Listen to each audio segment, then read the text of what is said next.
নমস্কার বন্ধুরা, আমি অর্পিতা বঙ্গনারী হেসেলের পক্ষ থেকে আপনাদের জানাই ভালোবাসা। আজ আমি আবার একটি নতুন রান্না নিয়ে আপনাদের সামনে হাজির হয়েছি। আজ নতুন রান্নাটি করছি চিংড়ি ভাপা। চলুন রান্না করতে কি কি লাগছে আর কিভাবে করব দেখে নেওয়া যাক। চিংড়ি ভাপা করতে আজ আমাদের লাগছে সাদা সর্ষে, পোস্ত, কালো সর্ষে, দই, নারকেল কুড়ি, লবণ, কাঁচা লঙ্কা, শুকনো লঙ্কা, তেজপাতা আর কাজু, আর এইখানে ধনেপাতা রয়েছে। এই রেসিপিটি রান্না করার জন্য প্রথমে আমরা দুটো শুকনো লঙ্কা, তেজপাতা আর কালো জিরে ফোড়ন দিয়ে দিলাম।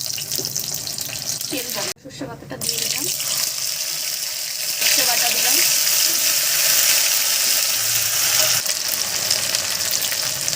পোস্ত বাটা, কাজু বাটা আর দিয়ে দিলাম কাঁচা লঙ্কা।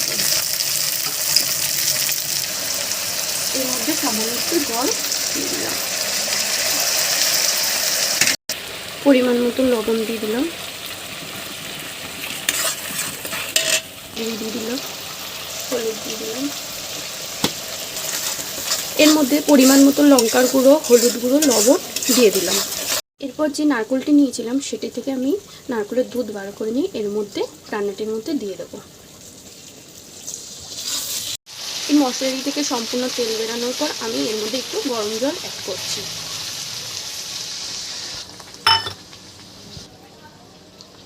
মশলা থেকে তেলটা ছেড়ে দিলে এরপর সামান্য পরিমাণ টক দই দিয়ে দেবো, 2 টেবিল স্পুন। আগে থেকে নুন হলুদ মাখিয়ে রাখা চিংড়ি মাছটা এর মধ্যে দিয়ে দেবো। মাছটি কাঁচা সম্পূর্ণ, যেহেতু ভাপা তাই আমরা কোনো ভাজা মাছ ব্যবহার করব না।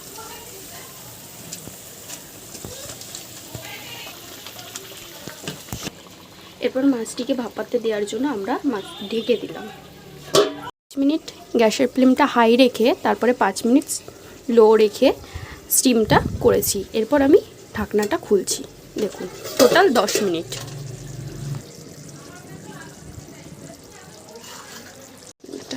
ভাপাটা প্রায় আমার হয়ে গেছে।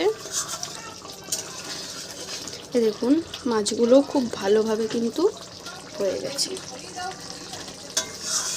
আর আরেকটা জিনিস, চিংড়ি মাছের যদি আপনারা পিঠের কাছে একটা সরু সুতোর মতন অংশ থাকে, ওটা যদি আপনারা বার করে নিতে পারেন তাহলে অনেকের অ্যালার্জি থেকে মুক্তি পাবেন। অ্যালার্জিটা চিংড়ি মাছ খেলে হবে না, যে অসুবিধাটা সবার হয়।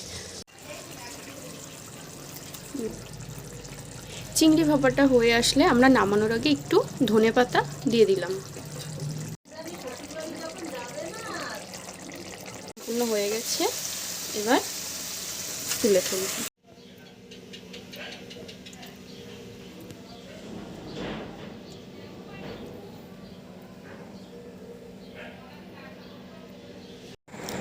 রান্নাটি যদি আপনাদের ভালো লেগে থাকে তাহলে লাইক, কমেন্ট, শেয়ার করবেন আর আমার চ্যানেলটি সাবস্ক্রাইব করতে ভুলবেন না।